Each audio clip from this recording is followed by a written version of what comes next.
Juste un petit rappel les amis pour vous dire que si vous souhaitez soutenir la chaîne et mon travail, pensez à vous abonner et à liker cette vidéo. C'est gratuit, ça mange pas de pain et ça me donne un peu plus de visibilité. Merci beaucoup.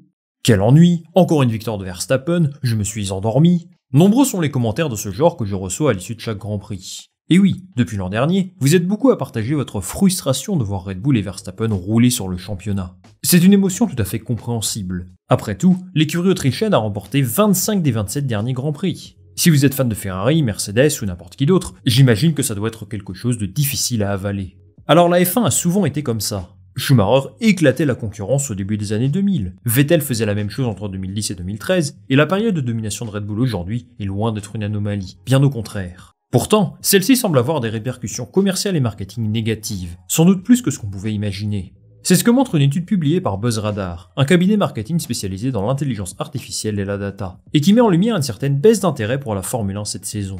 En effet, on apprend que par rapport à 2022, les mentions de la Formule 1 sur les réseaux sociaux connaissent une baisse de 70%, que la croissance des nouveaux followers a diminué de 46% et que la portée des publications a baissé de 64%. Beaucoup de pourcentages qui ne signifient peut-être pas grand-chose pour vous, mais qui posent les bases d'une question qui me paraît intéressante à étudier. La domination de Red Bull est-elle un frein aux ambitions commerciales et marketing de la Formule 1 ? C'est ce qu'on va tenter de comprendre dans cette vidéo, c'est parti. Pour commencer, on va analyser en profondeur cette étude menée par BuzzRadar, parce qu'elle sera le fil conducteur de cette vidéo. Celle-ci s'intitule « A-t-on atteint le pic de popularité de la F1 ?» et elle analyse plus de 70 millions de conversations en ligne autour de la Formule 1 sur les 10 dernières années. Par exemple, ça va être des discussions sur un post Instagram, des hashtags sur TikTok, des posts sur des forums, etc. Le but de l'étude, c'est de récolter des informations clés sur les audiences de la F1, sur différents marchés, et sur l'évolution de leur comportement. Je précise qu'il s'agit là de données multilingues et multiculturelles, donc anglophones, hispanophones, francophones, et bien d'autres. En premier lieu, l'étude met en avant la progression stratosphérique de la F1 ces dernières années. Jusqu'en 2016, c'est Bernie Ecclestone qui gérait les droits de la discipline. Eh bien, il faut dire qu'il a eu du mal à assurer une belle transition vers le numérique, comme ils appelaient ça à l'époque. La popularité du sport diminuait, il y avait un vieillissement des fans de la première heure évident, et ils avaient du mal à attirer de nouveaux spectateurs. La méthode n'était pas la bonne, et un changement était nécessaire. C'est là que Liberty Media entre en jeu. Le groupe américain a racheté la Formule 1 en 2017, et a instauré une stratégie commerciale qui a certainement permis au sport de connaître un essor impressionnant.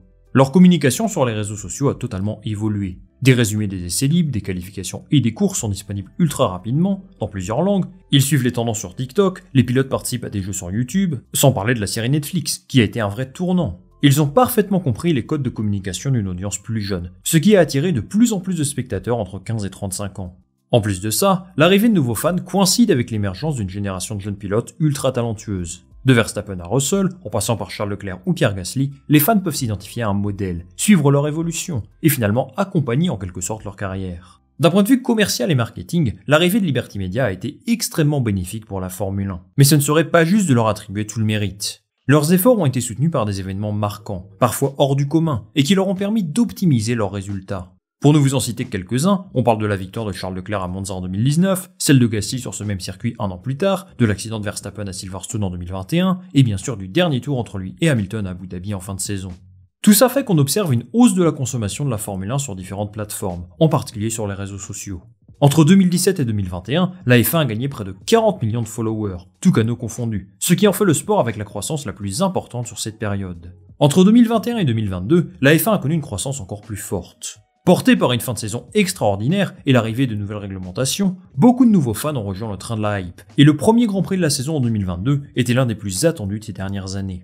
Cependant, les données récoltées par BuzzRadar nous montrent une tendance pour le moins préoccupante. En 2023, l'intérêt des fans pour la F1 semble en déclin.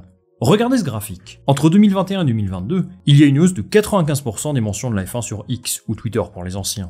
Entre 2022 et 2023, c'est une baisse de 70%. Je précise que l'étude concerne la période de janvier à mai de chaque année. Même chose pour le nombre de nouveaux followers. Plus de 150% en 2021 par rapport à 2020, plus 45% en 2022 et moins 46% en 2023. Si l'on s'en fie à ces données, la F1 n'attire tout simplement pas autant de monde qu'avant, et elle peine à fidéliser son audience. Un autre point intéressant de l'étude, ce sont les termes utilisés par les fans pour décrire leur expérience avec la F1. Ils observent que certaines expressions négatives comme ennuyeux, décevant ou agaçant sont de plus en plus employées sur les réseaux sociaux. Et pour eux, le responsable est tout trouvé, Max Verstappen. Bon, je ne pense pas que ce soit très surprenant. Les fans trouvent que la domination de Max Verstappen rend les courses ennuyeuses et beaucoup trop prévisibles. Et effectivement, si l'on ne paye attention qu'au pilote qui remporte la course, je ne peux qu'être d'accord. le papier de BuzzRadar est assez pessimiste quant au futur de la discipline. Ils estiment que si Max Verstappen continue à dominer comme cette saison, la F1 pourrait perdre jusqu'à 50% de son nouveau public d'ici à 2024. C'est une prédiction effrayante, mais qui met en lumière un certain nombre de points intéressants. En premier lieu, il y a un lien évident entre la compétitivité de la Formule 1 et l'engagement des fans. Plus le championnat est serré, plus l'intérêt grandit. Ça me semble tout à fait normal et logique. Ensuite, une partie de la nouvelle génération de fans s'attend à ce qu'une saison soit aussi disputée qu'en 2021.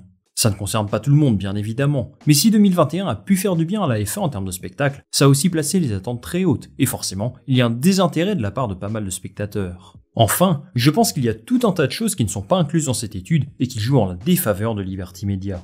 Par exemple, Max Verstappen n'a pas une portée aussi importante que Lewis Hamilton sur les réseaux sociaux. Il n'a pas une communication ultra engagée, et sa voix ne porte pas autant que lui. Bon, sauf aux Pays-Bas bien sûr, là-bas c'est une dinguerie absolue. C'est sa façon de faire, c'est son choix, et personne ne va le critiquer pour ça. Mais de par ses résultats, il s'est imposé comme celui qui représente la Formule 1 finalement, la personne clé de cette saison 2023. Et je pense qu'il ne suscite peut-être pas autant de passion que certains de ses prédécesseurs. Lewis Hamilton a une voix qui porte au-delà de la Formule 1, tout comme ça a pu être le cas pour Schumacher, et j'ai la sensation que pour l'instant, Verstappen n'a pas encore la même reconnaissance. Si ça se trouve, je me trompe, n'hésitez pas à me le dire en commentaire, mais je pense que c'est un facteur qui joue aussi. Même si très honnêtement, j'ai également vu passer beaucoup de fans qui en avaient marre de la domination d'Hamilton, en 2019 et 2020 surtout. Autre chose, les réglementations actuelles ne sont-elles pas une épine dans le pied de Liberty Media ? Nombreux sont les pilotes qui critiquent ces monoplaces devenues beaucoup trop lourdes. Ils conduisent des voitures qui ne favorisent pas les dépassements sur certains circuits. Du coup, on se retrouve souvent à attendre des faits de course pour que le Grand Prix se dynamise un petit peu. C'est un constat partagé par beaucoup de spectateurs. Et si la F1 a toujours connu des moments moins intéressants, eh bien il faut dire que les nouvelles réglementations n'ont pas eu les effets espérés. La F1 nous promettait des dépassements à tout va, des voitures plus proches et un championnat ultra compétitif. Honnêtement, les performances sont vraiment serrées de la 3e à la 14 ou 15e place, mais ils n'avaient pas anticipé qu'une écurie puisse réussir à produire une monoplace largement au-dessus du reste. Donc au final, est-ce Red Bull le problème ? On ne peut pas critiquer Red Bull parce qu'ils sont trop forts. Au contraire, il faut saluer et respecter le travail qu'ils ont accompli. Par contre, on peut être un petit peu plus dur avec les écuries qui n'ont pas réussi à se mettre à leur niveau, surtout celles qui disposent de plus de moyens que les autres, Ferrari et Mercedes en premier lieu. Mais bon, des saisons comme ça arrive, et c'est peut-être nécessaire au bon développement de la Formule 1. Si Red Bull écrase le championnat aujourd'hui, ça doit être une source d'inspiration pour les autres, pour leur montrer que oui, c'est possible d'atteindre des performances comme celle-ci. Il faudra donc compter sur un bon travail des ingénieurs à l'intersaison pour espérer voir un championnat plus serré. En tant que spectateur neutre, c'est bien sûr ce que je souhaite, parce qu'il n'y a rien de plus intéressant qu'une grosse bagarre pour la première place chaque week-end. Une dernière chose dont je dois vous parler, c'est qu'il n'y a pas que du négatif dans le rapport de BuzzRadar. Et oui, ils observent également des tendances positives, qui laissent penser que les nouveaux fans de la Formule 1 conservent un lien fort avec le sport malgré la domination de Red Bull. En 2023, ils ont identifié un certain changement dans l'attitude des fans. Entre 2016 et aujourd'hui, ils observent une augmentation de 27% des conversations positives sur le sport, toujours sur les réseaux sociaux. En fait, la présence accrue des pilotes sur les réseaux a contribué à des interactions largement plus positives. Par exemple, George Russell va réagir à des mèmes sur lui dans une vidéo pour Mercedes. Ou alors on va demander à Fernando Alonso ce qu'il pense de l'Empire romain. On ne peut pas vraiment avoir de réaction négative par rapport à ça. C'est du contenu fun qui plaît à une très grande majorité. Bien sûr, il y aura toujours de la haine sur les réseaux sociaux. Par exemple, si Sargent se crache, il y a parfois des réactions disproportionnées. L'accessibilité des pilotes sur les réseaux génère également plus de passion de la part des fans. Je me souviens par exemple de Charles Leclerc qui répond à Hydro sur Twitter. Ce genre de comportement humanise le pilote en quelque sorte, le rapproche de son public, et forcément, les fans s'identifient plus facilement à lui.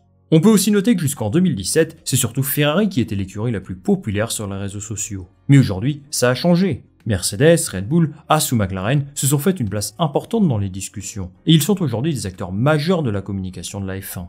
La Formule 1 connaît en ce moment une certaine baisse d'intérêt, ce qui suscite bien sûr des craintes pour tous les médias qui traitent du championnat. Mais tout n'est pas négatif malgré tout, et j'ai tendance à penser que tout est lié à des facteurs qui sont hors de notre contrôle. Pour retrouver sa popularité d'il y a quelques saisons, c'est simple. La F1 a besoin de plusieurs pilotes qui se battent pour la victoire chaque week-end, au moins 2. Mais pour ça, eh bien il faut compter sur les écuries et leurs ingénieurs, qui doivent réussir à développer des voitures à la hauteur du talent de leurs pilotes.